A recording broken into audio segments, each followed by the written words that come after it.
What's up, everybody? My name is Greg. Welcome to the channel. Hope you're all doing good.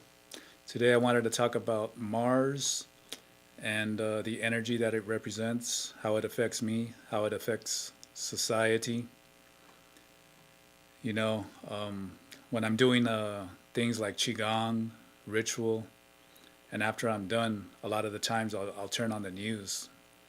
And, before I turn on the news, though, I'm feeling nice and relaxed and getting that nice, good, balanced energy flow.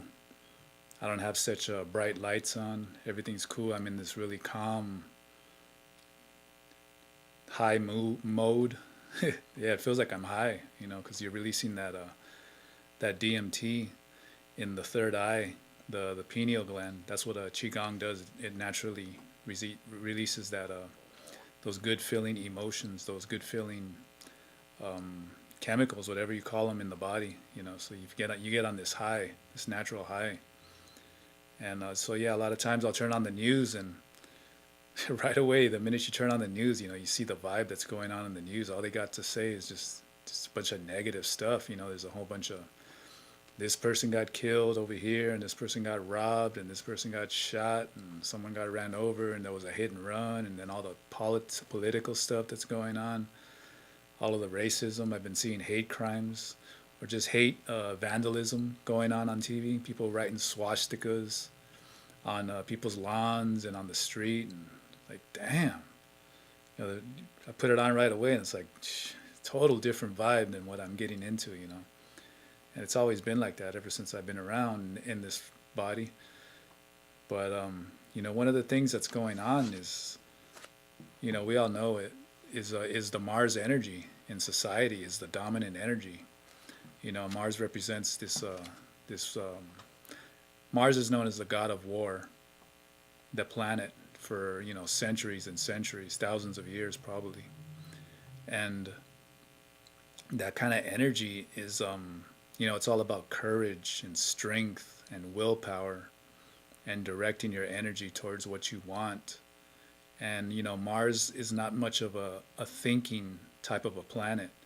It's all about energy, and Mars doesn't really have that direction to go until you give it that direction. And whichever direction you go, it's going to go, meaning negative or positive. It's going to go in those directions. So I was checking out this book. I talked about it before. This Astrology of the Seers by David Frowley. It's pretty good things that he's talking about in here about Mars. Mars is the power, strength, courage, aggression, our ability to project force in life. A strong Mars provides us energy, independence, will, and self-confidence. But what I was checking out right here is what I was talking about in society, which is this Mars rules tools, weapons, machines, and their usage. He is the planet of research and development. Modern culture is based upon technology, thus has a strong Martian influence, hence our tendency towards war and monstrous weapons.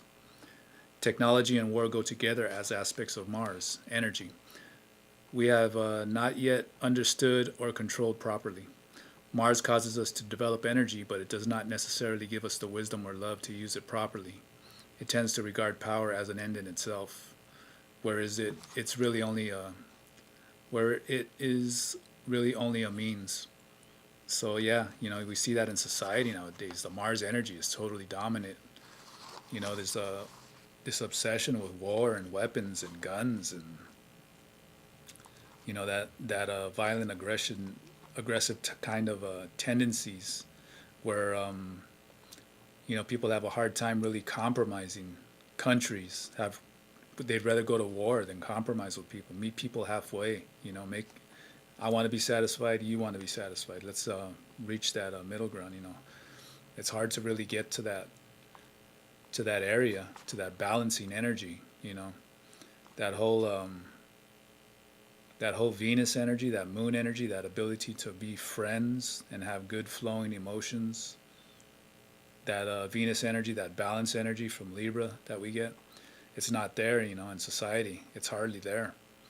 And the moon too, of really wanting to see other people's viewpoint and really understand them and empathize with them, and then take steps to meet each other halfway. It's just not there. The energy's not there. The Mars is out of control. You know, so Mars really doesn't have that direction. Well, it has a direction towards violence and control and power and all that. But one of the good things about Mars, some of the positive stuff that I was reading in here, I like what he says is on a higher level, Mars directs us to the yogas of knowledge and energy. It gives discipline and asceticism. A strong and spiritual Mars is good for the practice of rituals and yogic techniques, methods of directing occult and spiritual energies. So that's a good one right there. Mars rules the signs of Aries and Scorpio. I'm a Cancer ascendant, so I got my Scorpio is in my 5th house of creativity, intelligence, speech. It's the house of children also. And so Scorpio there is really giving a lot of creativity. It's giving deep insight into my own psychological mind, into my own spiritual awareness. And it teaches you how to really control that energy, that as it said, that spiritual energy, that occult energy. It shows you how to look inside with that energy and how to project it outwards. I also have a retrograde Jupiter in my Scorpio, so that's really directing the intelligence. It's really directing Mars towards a spiritual higher consciousness. And my Mars specifically is in my 7th house of Capricorn, and so right there it's in its exaltation, meaning it's very comfortable in the sign of Capricorn.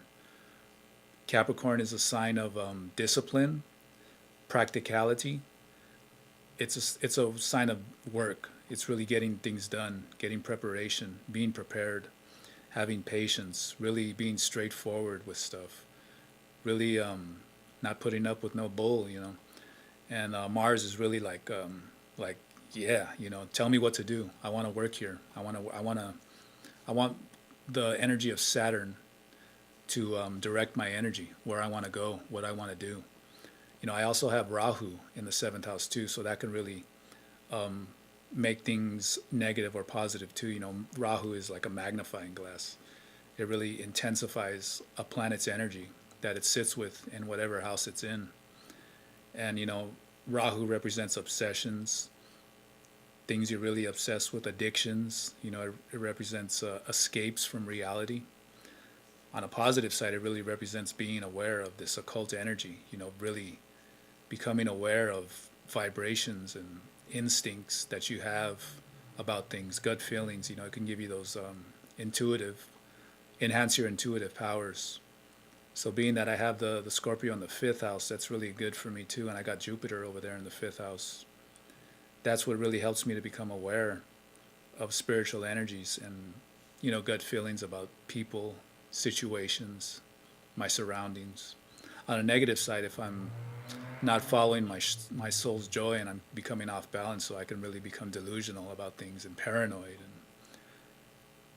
not thinking really clearly, because Mars really can give you these good logical skills as well. Mars is also in my 10th house. I got the sign of Aries is in the 10th house for all Cancer ascendants, and the 10th house represents your career. It represents your reputation, how you want people to see you. And Aries is all about leadership and energy and really wanting to be acknowledged for who you are, and it represents that leadership. That's mostly what I think of, that outward expression of Mars. So Mars is really powerful in defending itself, wanting to really have people understand who you are when you got it in the 10th house. It's really energetic in that way. It's like I'll show you who I am, whether with words or just through my actions. There's a lot of energy going on there. And so yeah, what I liked about that too is it's really good for these yogic techniques, having a lot of energy. This is some of the stuff that was pretty interesting. Mars is the male, Venus is the female. They are the positive and negative, the active and passive sides of our feeling nature. Venus is emotional sensitivity, which can become refinement. Mars is emotional excitability, which can become violence. Thus, generally, Venus represents the benefic and Mars the malefic side of the emotions. Whereas the Sun and Moon represent our masculine and feminine natures generally, Mars and Venus do so specifically. So they're Venus and Mars are attached to our emotions too. You know, they kind of really direct our energies and have those. It's more of those base feelings, those quick reactions that we have to things. Whereas the Sun and the Moon are more the higher consciousness of emotions, and you know, where they help us to step back and really think about things quickly. Venus and Mars are really those feelings that rise up really quickly in our interactions with people, you know. So yeah, it's really important to you really learn how to direct your Mars energy. You know, it really gives you that strength, that energy, that courage to really learn how to direct that energy, especially during doing rituals and meditation, and really making a name for yourself, going out in your occupation. You know, you can use that energy, or whatever house it's in, you know, look at that, check it out. You know, if you got Mars in your first house, that's really going to make you really a leader. It's going to really give you a lot of high self-esteem. If you're an Aries or a Scorpio ascendant, and let's say you have your Mars is in your third house, that's really going to give you a lot of willpower, a lot of strength, a lot of courage, a lot of ability to stand up for yourself. You know, if you have Mars in your 12th house, for anybody, that's giving you a lot of energy for spirituality, for imagination.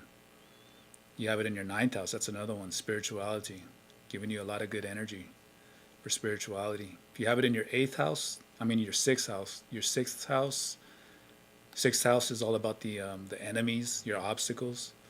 It can be a good thing or a bad thing. You know, it can really help you overcome enemies. You know, it can give you that energy to really fight, especially as you get older with time. Mars gives you that energy. It makes you not give up, makes you stand up for yourself constantly. You know, maybe when you're younger, that Mars energy will be taken over by your enemy. Your enemy will start projecting that Mars energy back at you. You know, whereas with over time you start gaining the wisdom and you start to really embrace that Mars energy within yourself and using it, you know, to really stand up for yourself. So yeah, if anybody's interested in learning where your Mars is at, I'll leave my link on the bottom, or just go to greg.thunderwizard.com to get a reading, a Thunder Astrology reading. A lot of times, people lately have been getting Mars mantras. You know, Mars is it's a powerful deity. The different deities of Mars, it's a really powerful one to get. I personally do a mantra to a Mars deity, and it's really empowering. It's really, sometimes it can be overwhelming. Like, ooh, I got to do something with this energy. You know, can't just sit around. I got to do something. You know, but yeah. So if anybody wants a reading, yeah, I'll leave the link on the bottom. And I hope you guys have a good one. Talk to you guys later. Peace.